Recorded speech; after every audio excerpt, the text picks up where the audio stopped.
wa may boy sa xar bi mbaa am na ndawal. waaw père kii xaru yar la de. wax nga dëgg de kii du lekk ñax de ki ay pain au lait lay lekk ak ay hamburger boy ki ñaata nga koy jaayee. waa père kii pour yow joxel 500000 rek. boy xanaa da nga dof téeméeri junni def ko 250000 rek garaawul. non père loolu du baax de soo joxee 300000 ma jaay la ko foofu la yam. ok my boy dinaa la jox 300000 kon déggoo nañu. waaw ok baax na indil xaalis bi xaaral ma luyeel la oto. lan oto jaru ko xalaatuma ko boy damay dox di jaar quartier par quartier ba Sénégal yépp xam ne tabaski ren bii Alaaji Suluxu Njaay moo ëppale xar ci Sénégal.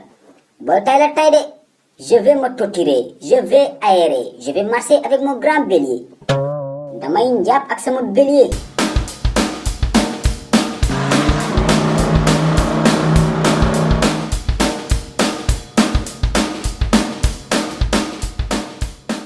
yéen waa koñ bi yéen laay waxal génn leen ngeen xool seen baay Suluxu Njaay jënd na xar bu ngandee bu pataa ren maa ëppale seen baay yéen ñëpp xar.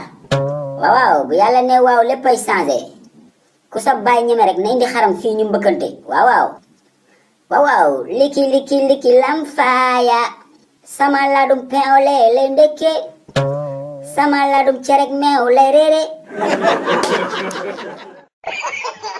No. Uy sama ndey